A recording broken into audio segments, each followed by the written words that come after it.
What's up, guys? Welcome to the Offside podcast. I'm here with the official Richard Dixon. Real quick, I met Rich at Chattanooga, the Red Wolves. That's when we met. But I had already known you because St. Louis. I had already known you because of Oklahoma, right? Oklahoma. Mm-hmm. I had already known you from there and knew that you were a veteran in the game. And honestly, you lived up to expectations when I played with you at Chattanooga. Just a consummate professional. Showed up every single day, put in the exact same work every single day, regardless of weather, regardless of what we were doing in training, regardless of all that. And it really helped me to step up my game and say, this, first of all, this is a job, so you're getting paid to do it. So you need to come with your best every single day. And but also from a love of the game perspective, So a couple of things that I learned from you is making sure my recovery was right, making sure my body was right, making sure that off the field was right. Before training, you would always do your prehab and do your injury prevention and stuff like that. And I was already doing it, but I didn't do it with the same level of focus that you did until I saw you do it. And now I'm like, okay. Now I need to make sure my level of focus is at the next level. Then I got injured the same time you had got injured. So you got injured before me, but I had gotten injured as well. I broke my shoulder. And I saw you putting in the work, you coming to every session, you doing all this stuff. And it really had an effect on me. And I mean, I came back a little bit early because, I was putting in the work every single day. And so I've always been a pretty consistent guy when it came to that kind of stuff. But watching you is just that one thing that I needed to go to the next level. You know what I mean? And so, so for anyone who doesn't know Richard Dixon, that is consummate professional. Now he's a dad. And so, Yes, sir. Anything else I missed? Who is Richard Dixon? I think that's a good question to start off with. Who is Richard Dixon? Yeah, man. What an intro, Drew. And thanks for all the feedback and stuff like that. But I mean, who is Richard Dixon? That's a good question, man. Grew up in a very small town in Jamaica. Just like many kids in my community, football was a part of my life. It's what we all did in our spare time. It's what we did after school. It's what we did any chance we could get. Didn't have much growing up and knew that in order to achieve anything in life, I had to work my tail off in order to get there. And, didn't really have anybody in my family to kind of set the standards as far as becoming an athlete. I'm the first athlete, so to speak, in my family, and so it was just learning off of different people around me in my community and in school and stuff like that. So that's Richard Dixon, man. I just fell in love with the game at a very young age and decided that, hey, I want to make this my profession. I want to make a living doing this. And so I decided to dedicate my life to football at the age of 12, and that's when I decided I was going to become a pro and probably played football for 90% of those days since I was 12 years old. And when I wasn't playing football, I was watching football. When I was watching football, I was talking about football, so on and so forth. So yeah, just a humble kid from a small town in Jamaica, who's all about family and hard work. And, I love people, man, sharing knowledge and experiences and stuff like that. That's Richard Dixon. I mean, that's great. I mean, I'm the same way. I love sharing my experiences, sharing little tidbits and stuff that maybe help the next generation, not just forgo the hardships that I saw in the game, but also, to realize that sometimes these hardships you need to go through and you need to, there's light on the other side of the tunnel. And, but right now I'm seeing a lot of people, a lot of young players. It's a very soft atmosphere nowadays. You know what I mean? It's very soft, and that's testament. Kudos to the parents because that generation worked their tail off, and you see a lot more. Where I am right now, you see a lot more higher level, higher income families, and their kids are they're soft, right? They're soft, and you want to push them. and they're asking coach, can I get a little sub? Can I get a little rest? Well, no, you can't get a rest. No, you cannot get a rest. We're in a game. We're in a war right now. And so they're not from the same situation as you and I, where we had to work for every single thing we had, every single accolade, every single contract, every single, cent that we made off of this game or opportunity that we got off of this game was just absolute grind, determination. Speak to that a little bit, because I know you coach. I know you're coaching. Right. Yep. So do you see that as well, where where you are? Or yeah, man, absolutely. I think that's a really good observation for where we are today. If I were to look 10 years, if 10 years back, I were to look 10 years forward and look at today and look at the attitude and the approach that players, particularly young players, have towards the game, I would be shocked. And obviously it's a big generational difference. Like I said, I grew up in Jamaica, where at 12, 13, 14 years old, we're having to wake up at 6 a.m. to go run the mountains, at 6 a.m. in the morning before we go to practice at 8 a.m. Before we get a couple hours break to go do another session. And that's the era that I kind of grew up in. And now coaching in today, coaching football today, you don't see that anymore, man. And I'll even go back. I think you have a lot of soft coaches nowadays. I was going to ask you that. I was going to ask you how much of it is the players and the parents, and how much of it is the coaches. You have a lot of soft coaches that don't educate the parents and don't educate the players enough to let them know that, hey, if you want to get to that next level, you need to put in the work, right? If you want to go play in college, whether it's D1, D2, D3, NAI, whatever, you need to be working twice as hard as the players that you're around, right? Or the players that you're competing against, for that matter, right? So you need to put in the work. And people think of hard work, man, and suffering as a bad thing. And it's not. That it's a joy, and it's a privilege to be able to put in the work, because that's how you grow, right? That's how you grow. You grow through pain. When you think about a footballer, right? We take the off season. We take some players take a few months off, and that first session, that first couple of weeks coming back, you can't even run a mile, right? But you don't get discouraged and stop training, right? You maybe go run a half a mile that first session. Then 2 months later, you can run a 5K, and 2 months later, you're playing a full 90-minute game. But that's how it is. Everything that you start, every time you start doing something, it's always the hardest at the beginning. But the more you keep working at it, it gets easier and easier. But we don't have that mentality as a culture. I would say as a footballing culture today, we don't have it. It's everybody wants that instant gratification. I want to go, train for 5 minutes and get some good Instagram clips to throw it up on social media, and then go home and expect that I'm supposed to be getting my phone is supposed to be ringing off the hook. Right. When indeed, in fact, most of the work is done is the unseen work. That's what really gets you there.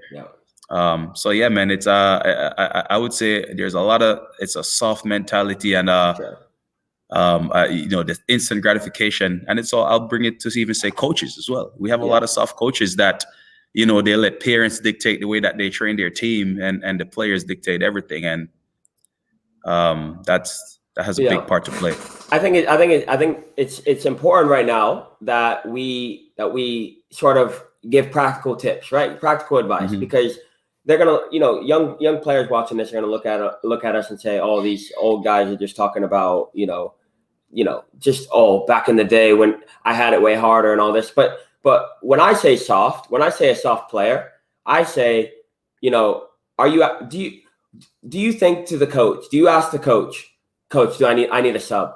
When it's 1-1 or we're down 1-0 and it's 80th minute or 75th minute and we have none of the ball, we have nothing. Are you looking for a way out at that point? Are you looking for a way out, or are you looking to let's lace up our boots, let's get after it? Either we're gonna win this game or I'm gonna get a red card. That's how I looked at it. I was like, either we win or I'm off this field, because I'm just trying to push and trying to get some sort of reaction. That's what I think. Soft. Go ahead. Let me tell you, man.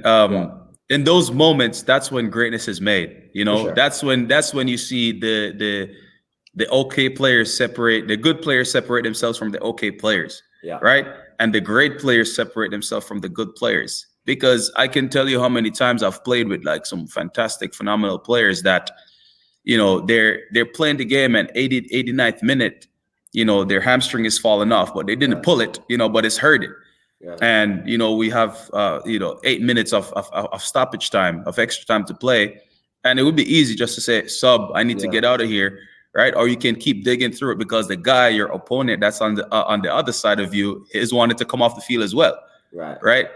But push through it, dig deep, right? And I've played with some amazing pros that I've seen done some amazing things in that from 60 to 90th minute.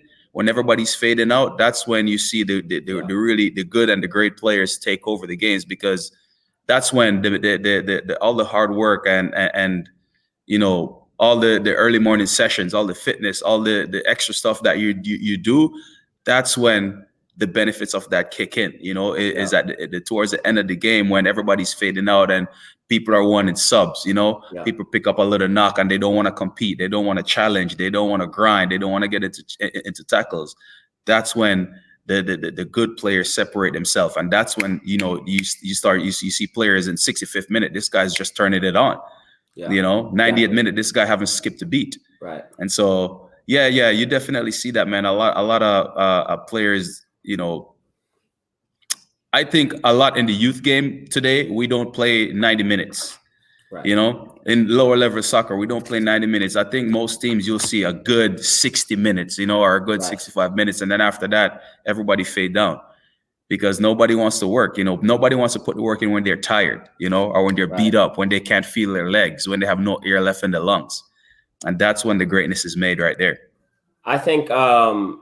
I'm going to use a metaphor that a lot of football, like American football players use, and they talk about you got to put the money in the bank, because if you put money in the bank, you'll be able to take it out when you need it the most, right? So when you go to, like, just start picturing this. If you're listening to this and when you go to the gym or you go to the field and you don't feel like it, or it's in the rain, or it's just a tough day, you feel sore, whatever, you got to put stuff into the bank so that when you get to a game and you're in the 90th minute, you want to be able to pull that money out in the hard times. And so I started looking at it that way, that all these sessions that don't seem like much, that don't seem like it's just another session, it's a Wednesday. Like who cares about a Wednesday session? It's a Wednesday session and we're doing whatever. I'm looking at it as I still got to if I put a good amount of work in and I bust my butt to do it, then that's putting money in the bank for next time I need it in a game when we're 1-1 and I need to pull something out. I have something there to pull it out, because it's very easy to say yes. When people say, "Oh, I'm going to rise to the occasion," you don't rise to the occasion. You revert to the level of training that you've been through, right? So what that means is you don't. When the occasion comes and you try to pull money out of the bank and there's no money in there, you can't just make it up. Right. There has to be something you're drawing from. There has to be water in the well to pull from. You can't just make water at the time you need it. You have to be able to, you have to save up. You have to be ready for it. Right. And it might not be this weekend. This weekend, you might win 5-0. Great. Don't need it this weekend, but I'm going to need it when it's 1-1 on the line, championship game. Oh, there's no money in there because I didn't put in the work before. Oh, okay. Then that's when you're hoping at that point. Right. So, I mean, I have the privilege of, so I studied exercise science in college, and, most of my coaching is based around the performance side of the game. And, one of the things that I think as a culture, we need to learn more is footballers learn about our body. And I love the metaphor that you just used. It's daily deposits, daily, constantly deposited into that bank, because our body is the most sophisticated piece of machine on the planet, right? Yeah. Anything you program your body to do, that's what it's going to give you. Right. So your body's not just all of a sudden flip a switch and turn on, in the 80th minute and start doing a bunch of stuff that you've never done. Right. You've never done. So if you haven't programmed yourself to do certain things, you won't do it. It's impossible, right? So when we talk Right. about muscle memory, we talk about muscle memory physically and also mentally, right? Mentally is going and watching your games and making those mental notes and working on your next sessions, working on the things that you need to work on. And when you do go out the next day and you work on those things, yeah, you have programmed your body both mentally and physically to be able to do those things, right? Yeah. And do them efficiently, do them at a good pace, and do them at a high level.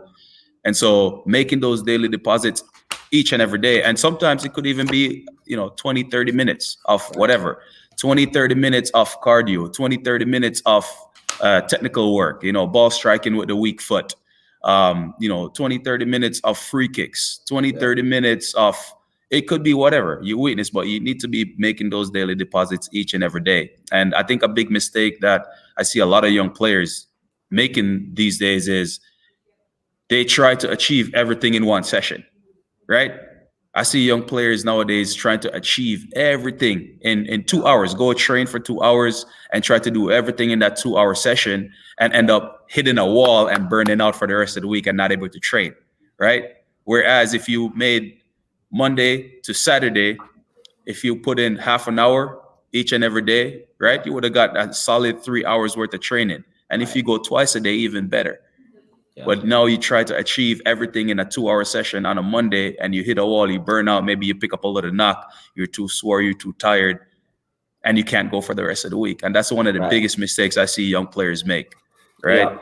Is let's lay brick by brick. That's how you build a house. You lay one brick on top of the next, one brick on top of the next, because you can't lay the top brick until you lay the bottom brick, right?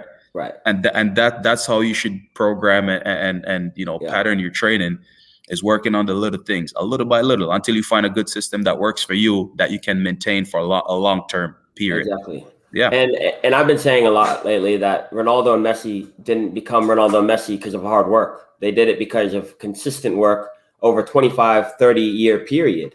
Yep. Right? So it's like little things every single day. Like you're saying, you can't build a mansion in a day because you put the roof on nice. You got to build something underneath the roof first. The foundation. Yep. You got to build the foundation first. But I want to take a step back and I want to ask you can you talk about real quickly, because I've been talking about this recently, is the mind-body connection, where we as players, most of the time, we only worry about our technique or our running or our fitness and stuff like that, and we neglect the mind.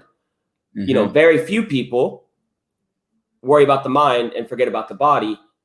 What is the mind-body connection? Is our mind our body, or is our body our mind? I tell you what, Drew, I didn't progress as a player until I started focusing on the mental side of my game. Yeah. And I mean, that happened probably right around when we first met. Well, like when I first played against you at SIUE, that's when I first started to get into that space. But before that, it was, like I said, I studied exercise science. So it was all physical, right? Putting in the work physically, doing the technical work, going out twice a day, making sure that, I'm fit, I'm sharp, I'm this and that. Yeah. But until I started focusing on the mental side of the game, until I started watching film, until I started visualizing, until I started creating those scenarios in the future, that this is the player that I want to become, right? Yeah. These are the things that I'm going to have to do to get there. Watching my games, breaking it down piece by piece, each play by play, actually being honest with myself. These are my strengths. These are my weaknesses, right? These are the things that I need to multiply. These are the things that I need to get to a decent level, right? And then going and visualizing different things. Until I did that, I was flatlining. I was here. Right. I never made progress. And then one off season, I said, you know what? It was actually off season I got injured. Yeah. Right. I it was my first year in St. Louis. I got called up for Copa America and Gold Cup for the national team. I ended up doing my knee 10 games into the season. And for those 3 months, I was like many players. I was in a dark place. Yeah. A lot of frustration, a lot of regret, so on and so forth. And then I finally I think I came across an article, that was talking about the same thing, how important is mindset, in sports. And man, it was some profound stuff. Yeah. And so it was that 2015 was when I really started to get into that space. And I came back from that knee injury, the best I've ever been in my career. Right. 2016 had the best season I've ever had my entire career. And I had never progressed until that year. And so I would say it's very, very important, man, right? The body's just a vehicle. The body's going to do what the mind tells it, right? Yeah. So your body by itself is not going to go out there and do anything. The mind is the driver. The mind is the commander. So the mind body connection is super, super important, man, because your mind needs to tell the body the right things. Yeah. Yep. Yeah. So Yeah. I think that's a space as well that we as players, and coaches and just everybody in the culture need to pay more attention to, is the mental side of the game. Yeah.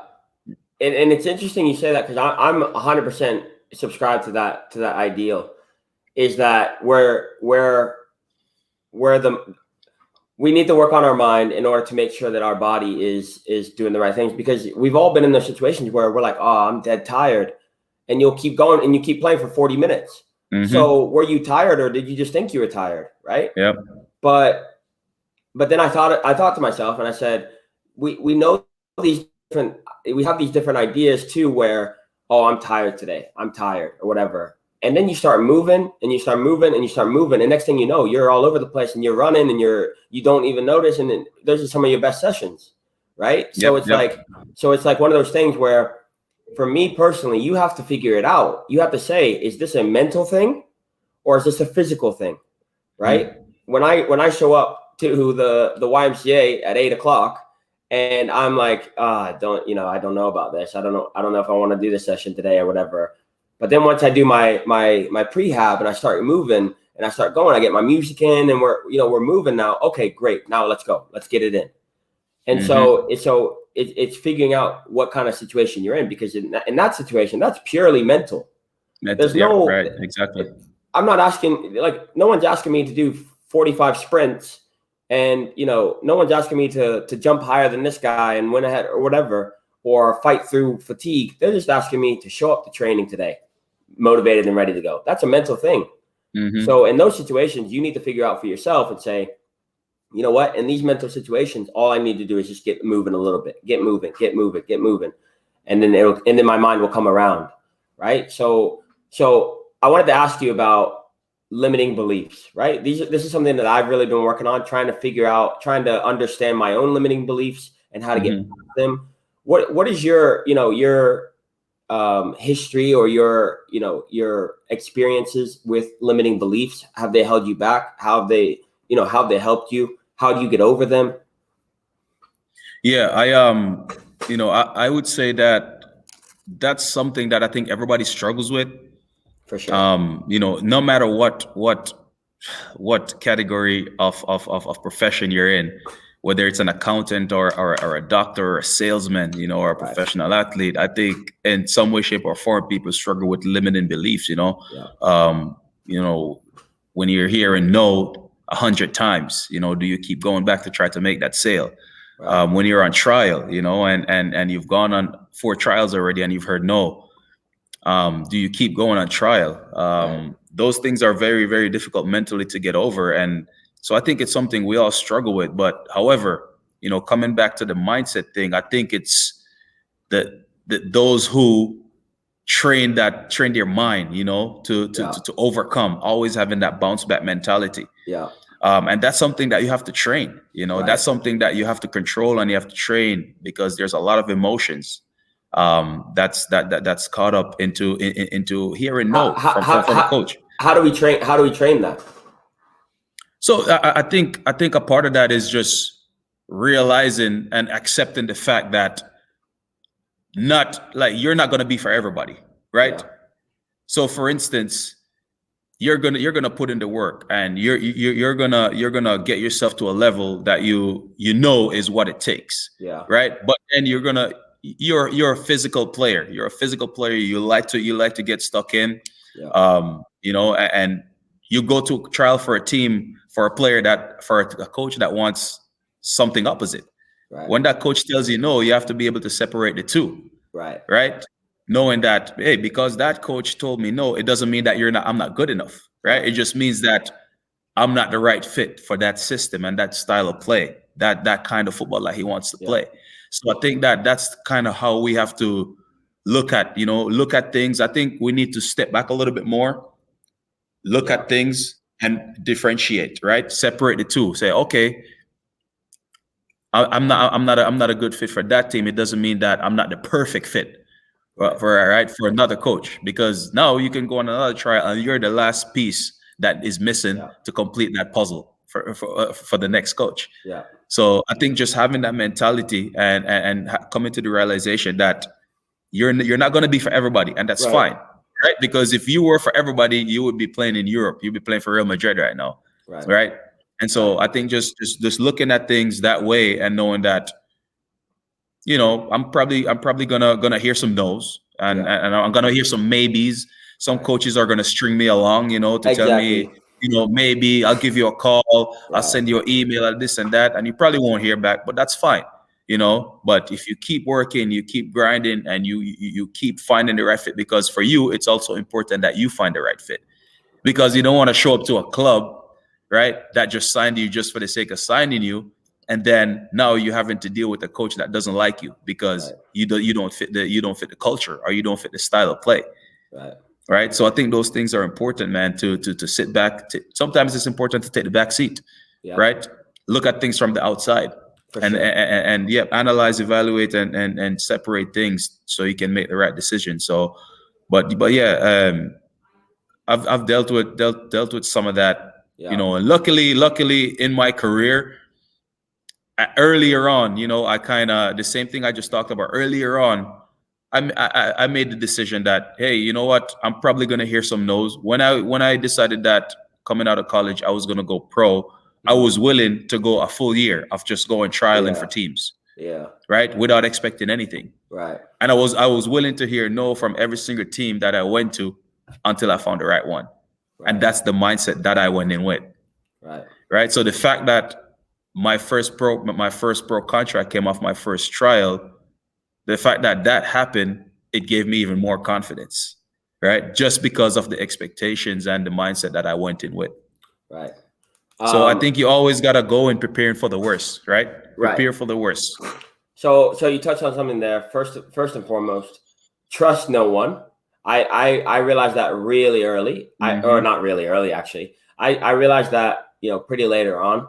So when you go to a trial and a coach says, you know what, we'll be in contact with you or whatever, trust absolutely nothing and keep moving. Yep. If they call you, they call you. Great. If they don't, they don't. And going back to your other point, you don't need, like, people are like, oh, I've gotten 15 no's. Yeah, but let's focus on the yes. You only need one.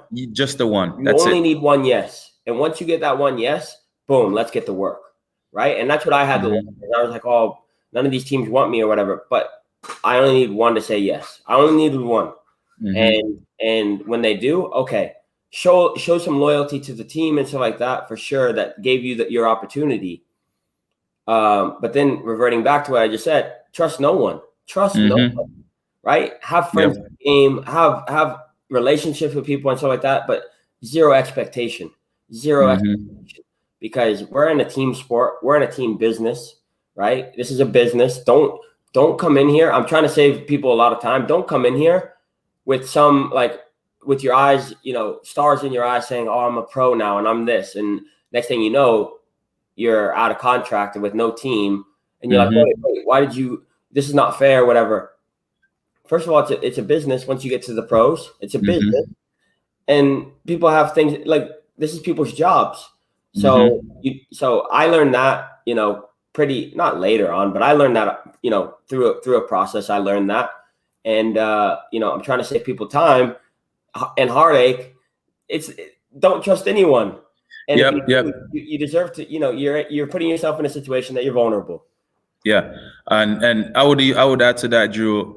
Number one, that's a great point. Don't trust anyone and don't get complacent. Don't ever get comfortable and complacent, right? Because The moment that you get complacent, that's the moment that your career start to die, right? The moment that you stop growing. This is a business, like you said, and it's a business of winning, right? We're in the business of winning, and so it only takes, you could be in a great situation. You sign a contract, you're living good, and so on and so forth, and it only takes a couple weeks of losing streak, right? Next thing you know, manager sacked, new coach comes in, wants his own team, and you're out of there. That's all it takes. And so in this business, man, it's you have to know the game that you're playing, right? And the game that you're playing is whenever you come in, it's a business of winning. So number one, you have to help the coach and the club win games. That's the number one thing, right? And you have to be showing progress each and every day, each and every session, each and every game. You have to be showing progress, and that's the way that players last in this game. That's the way that in this game players will last, especially here in America, right? Because the game is not loyal, right? Nobody's loyal in this game. All it takes, like I said, is a couple weeks losing streak, and next thing you know, manager's out, new manager comes in, and just like that, But and you say that, but there are teams that gain promotion out of the championship in the U.S. or in England, championship to Premier League, captain of the team, but they're not there anymore because that jump up, money coming in. Now they're finding these new center mids, and you're gone. So that's why I say trust no one, because you can win and still be out of the job. So that brings me to my next point of just being devoid of all expectations and saying to yourself, regardless of the outcome, am I willing to put in the effort, put in the progress, put in the process, and have fun and enjoy and find reward in just the process itself. Like for me now, I go to my goal is to get to the gym every single day, right? Just get to the gym every single day. And when I do that, boom, I'm happy. I'm happy. I'm content. Great day. Right now, I do stuff at the gym and whatever, but that's extra. That's extra. Right. And I'm applying that to a lot of areas in my life. But there's no, I want to, put on this much muscle, or I want to do this or whatever. There's no that kind of goal. It's just the goal is the process. The goal is the discipline. Showing up. To get there. Showing up. Right. And do that consistently. And that's where I find happiness. That's where I find that's where the goals come in. My goal is to make it to the gym every day.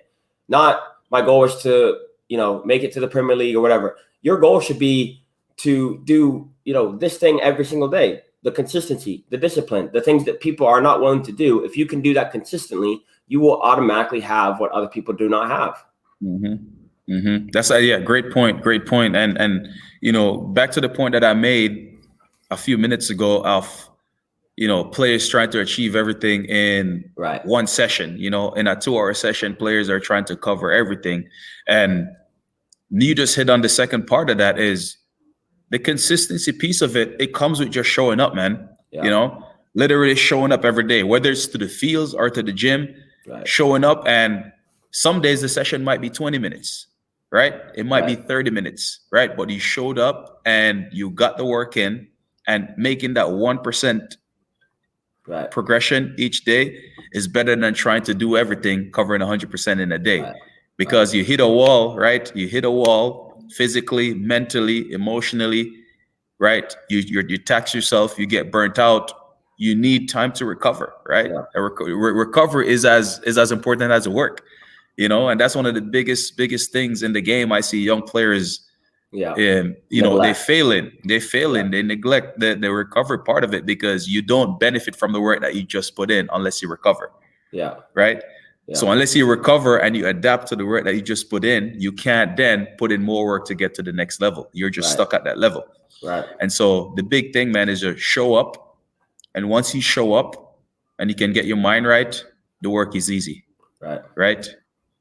Yeah. And that's what we were talking about at the beginning about putting the money in the bank, is like the days where it's raining and it's tough. And, Roy Keane said this, like anyone can do it on a spring day in Barcelona at Yep. Camp Nou or whatever. Anyone could do that, but can you do it on a cold night on Monday in Nottingham, England? Can you do it on those days on the non-league pitches, or when you're not making that much money or whatever? Can you do it on those days and really put in the work? Or are you going to be sitting there whining and complaining about the weather, right? Yep, and the reason is because it's the consistency and the process and the discipline that's actually the goal that people are not realizing that and it's hard for me to explain because I'm just now getting it. I'm just now understanding that when I get to the gym, the feeling that I get making it to the gym every single day is such a great feeling.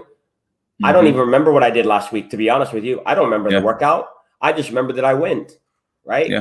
And when you show up on the rainy days and put in the work, you're not necessarily going to remember the work. You're just going to remember that you put in the work, right? So like it's just a change of mindset of saying, oh, I want to be a pro. Okay, great. You want to be a pro, but you're not going to remember necessarily the contract that you sign or that whatever. You're going to remember the work that you put in to make it there.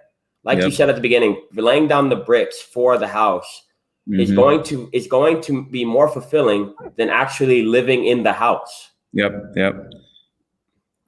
People, they're in their mansion or whatever, and it's a great feeling and you enjoy that. But you have more pride. You have more pride in the honest, hard work it took to make the house than waking up and being like, you're happy, but you're prideful. You're proud of the work that you did. That's way more. It's way deeper than just waking up and having a nice house. Yeah, absolutely, man. I mean, when we, the reason why I love that analogy of building a house, it's you can apply it to everything, because when you think about building a house, you have to build a strong foundation, right? You got to dig a hole in the ground. You got to have the blueprints. You got to have the blueprints. You got to have the Hey, I tell you what, you got to have the blueprints, right? Yeah. You got to dig a hole in the ground. You got to lay down a strong foundation, and you can't start laying the brick until you lay that foundation down, right? And you can't put the roof on, which is the end product, until you lay the bricks and put the walls up, right? And then you can put windows in and you paint it up. But once the house is done, guess what, Drew? You still have to maintain it, right?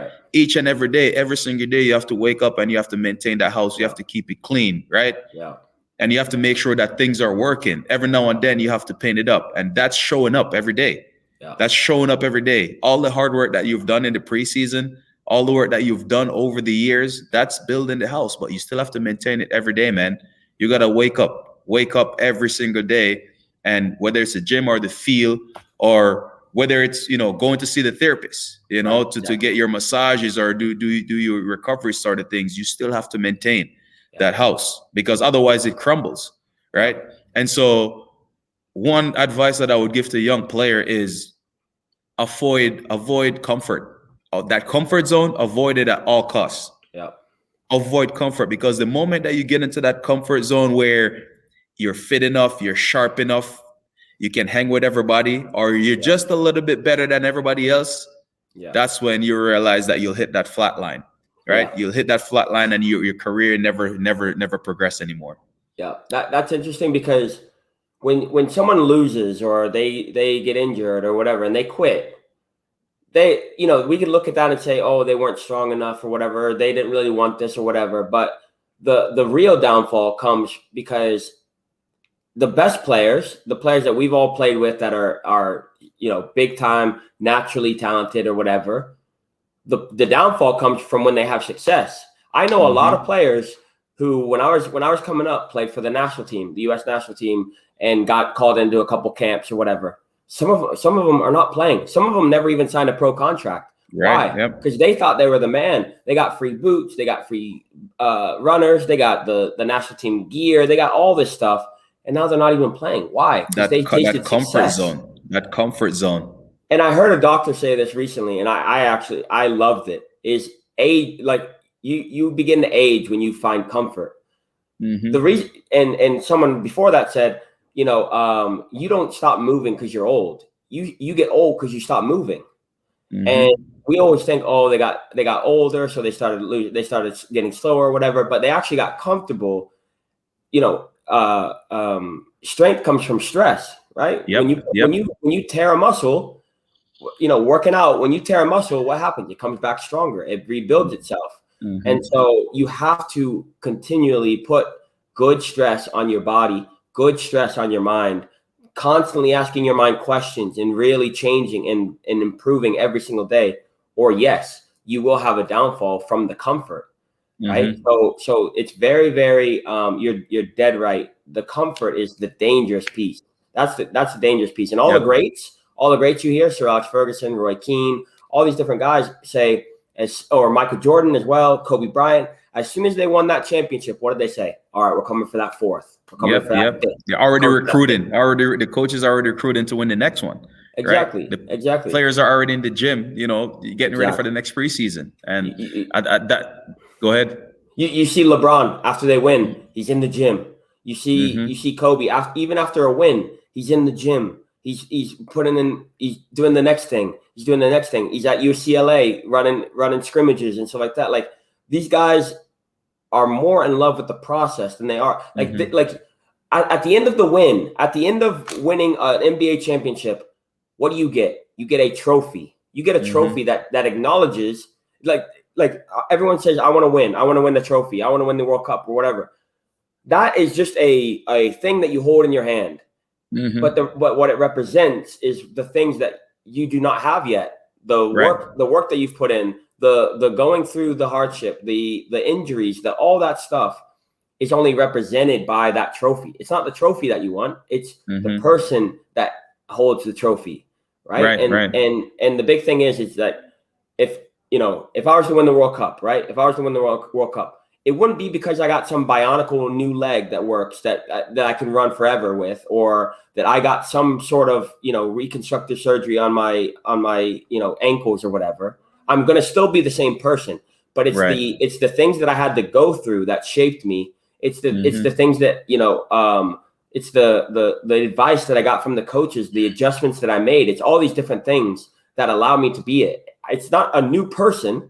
It's just a Mm-hmm. new way of thinking. It's a new it's the work that's behind me, the calluses that I've built and all that stuff. Yeah. It's not the trophy.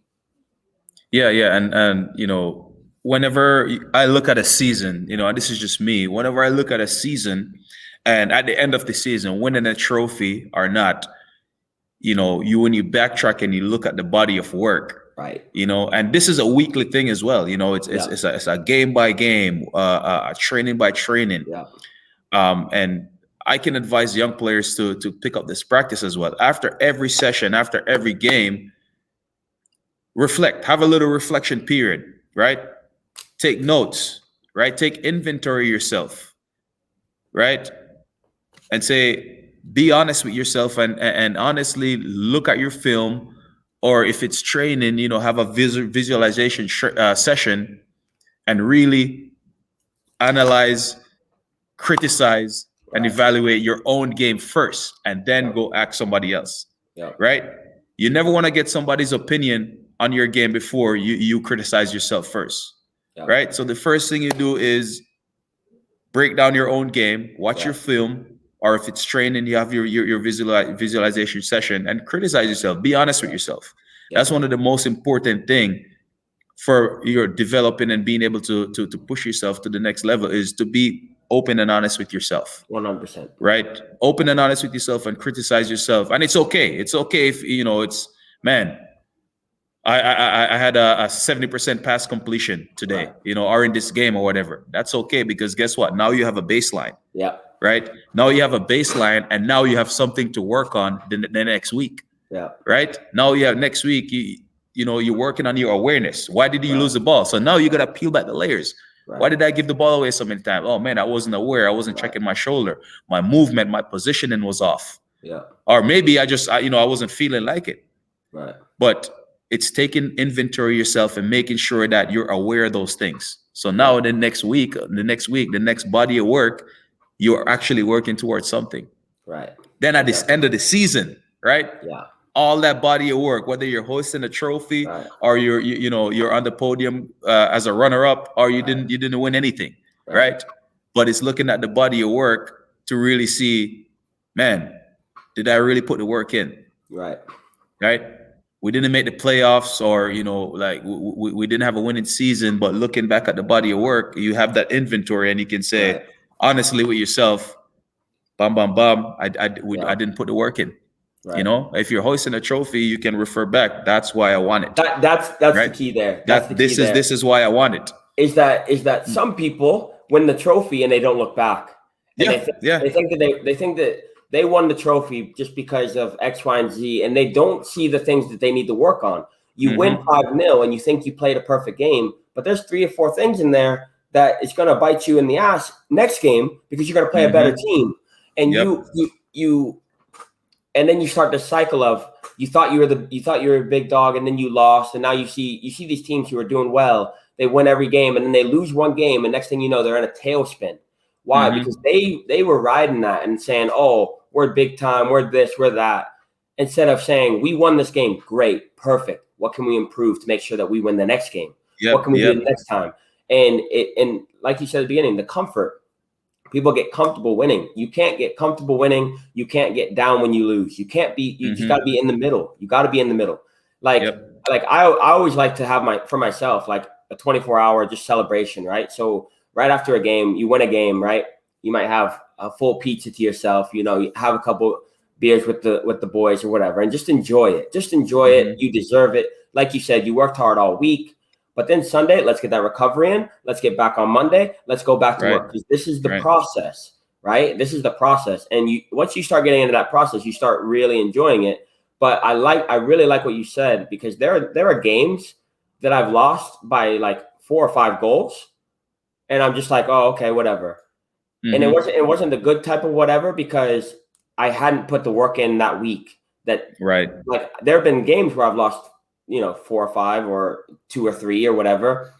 And I'm like just broken, because I'm like, wow, I put on all this work. And I always tell myself, if I was to lose this weekend, would I be upset, or would it just be like, whatever, because I didn't put in the work?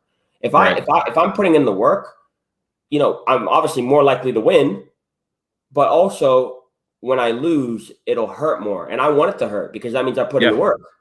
Right.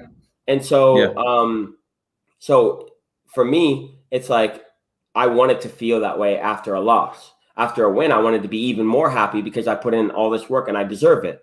But like I said, it's a 24-hour thing. Now we got to get back to work. We got to keep the train rolling. Yeah. And it's you said the celebration period, and I think it's important too for players to understand that, not just in this game, man, in life, you have to find balance, right? Yeah. So when we talked about the recovery period, in order to have the adaptation phase where your body is going through the physiological process of, recovering and repairing itself, in order for your muscles to then grow bigger and stronger, you have to rest, right? And you have to recover. It's the same thing when you just put in a hard shift, a hard week's work, and you win a game or whatever, and having that one day of celebration or whatever you want to call it, it could be different for different players. That's very important as well, right? Because it's a chance for the body to come find balance. Balance is very important, to find balance, to then recover. So now the next week, instead of starting here, right? The next week you're starting here and you're going there, right? But it can't be too long. You know what I'm saying? And so, but that's very important, man. But back to the point of comfort, I do agree that that's one of the things that it kills a lot of players' career, especially young players. Players that I'm working with right now and I'm coaching. A lot of their friends are playing in this academy and that academy, or was playing in this academy or that academy a few years ago, and just kind of big time everybody. Now I'm playing for Atlanta United Academy. I'm this and I'm that, and stop putting in the work because they think they've made it. And it's funny how that works. You have little 14, 15-year-olds, and then 2 years later they get kicked out of the academy because they're not good enough, right? Because they stopped working. But the kid that was down here putting in the work each and every day, still grinding to get there, is now getting a shot to be in the academy. Right. But once you get there, people have to realize that it's not the destination. right? Each place that you go is not the destination. It's just a checkpoint, baby, right? So you get there and it's a checkpoint. You hang out for a little bit to put more work in to then get to the next checkpoint. To hang out for a little bit and put more work in to get to the next checkpoint. So the process goes like this, right? But along the process, you have different checkpoints that you stop at, right? Take inventory, make sure everything is good, put the work in before you get to the next level. But nonetheless, you have to continuously put in the work, consistency. And that's going to be the biggest takeaway from this talk is consistency, consistency, consistency, and do not get complacent. Because the moment that you get complacent is the moment that you stand still, right? And when you stand still, it doesn't matter what you're doing, because the player that's down here is going like this, and you're going like this consistently, right? Do not get comfortable. Do not get complacent. Consistent work makes progress, man. You know, even if it's 1% increase, 1% progression every day. That's tripling that's tripling how good you are by the end of the year. Exactly. That's almost quadrupling how good you are. Like if you are, you know, I don't know how you would, you know, quantify how good you are, but if you're, you know, if you're 3 out of 10 as a player and you're putting in enough work to gain 1% every single day, by the end of the year, it's 365%. You're now from a 3, you're now at a 9 on your team. With 10 being the best player on your team, but you're getting better every single day. Every single day you're getting better. Not focusing on, you know, your teammates, not focusing on anything like that, but just focusing on your improvement every single day, mentally, physically. And I mean, and if you want to say week by week, you know, all right, let me measure my progression per week, you know, per games, you know, 1% every week. That's 52% right there. You've gotten better throughout the year. But the key is in order to even observe those things, and in order to even compare any data at all, you have to take inventory. Constantly take an inventory of yourself, of your performance. Constantly, even if it's just, you know, 1 page of a notebook, you know, jotting down some bullet points, but constant inventory, because otherwise you're just like a madman out there just doing whatever. You know. I always say, like, obviously, you know, the oldest philosophy in the book is know thyself, right? You have to know yourself. And I always use the analogy that, you know, we're going to a new restaurant with our friends and they ask me where's the restaurant? I got to pull up the GPS, right? I got to pull up the GPS and I got to figure out where we're going. In order for the GPS to tell me my coordinates and how to go there, I have to know where my current location is. And too many players want to go to this level, but they don't know where they are. So how do you get from point A to point B if you don't know where point A is, right? You might be closer than you think, but you also might be further away than you think. And you might need to, you know, it might be to the left. You might need to be doing something completely different than you're already doing, but you don't know because you don't know where you are right now. And exactly what you're saying, taking inventory. We're saying the same thing, different words. Inventory. That's a great point. Find your current location, right? That's a great point, Drew, because, you know, bring it back to the point that I made. Like, I didn't progress for a long time in my career until I started, you know, focus on the mental side of my game, right? And in many cases, you could say, man, well, does it make that big of a difference?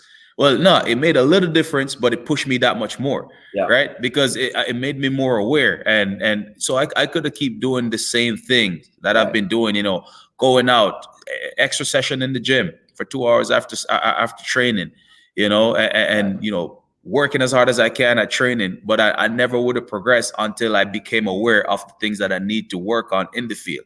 For me, as a wing back, I was always really good 1v1 defensively, right?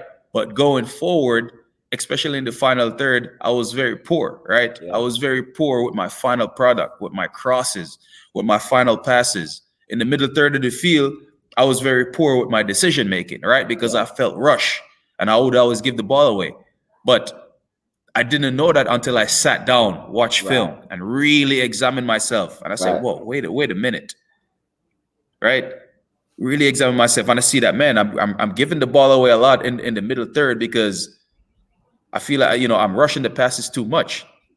I barely get to the attacking third, second of all, and when I do get to the attacking third, I either cross the ball over to the other touchline or I cross it to the other team.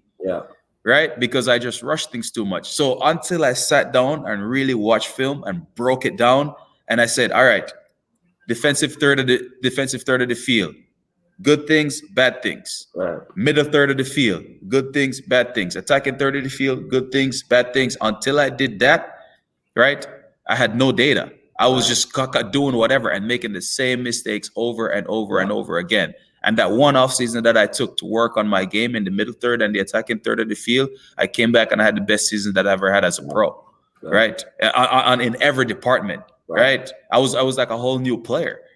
And so until we I think, started, like you said, same thing, different words, started taking the inventory, man, and to make sure that we're putting in the right work. We're putting in the right work. You make some really great analogies. So until we know where we are in our career and in our development, because one thing when I say development, a lot of players will look at it to think that's only for youth players. No, you're always developing, man. You should be. You're always developing. Yep, you should be. So until you look at your development and see where you are in the development, you will never know where to go.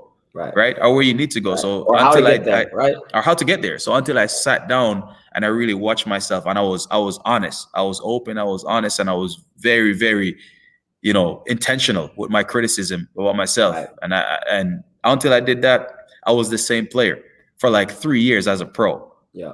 Right, and I took one off season to work on it, and I came back a whole new player. Yeah, 100%. And then after that, it was just awareness, just always being aware of my game, and then it became a routine. Went back, watched every game, bam, bam, bam, took my notes. The next week of training, I knew what I need to work on. Yeah. Right, next game, took my notes. The next week of training, I knew what I had to work on. 100%. So same. Yeah, same. Yeah. Well, Rich, I really appreciate you coming on, my guy. An absolute wealth of knowledge and a veteran in the game.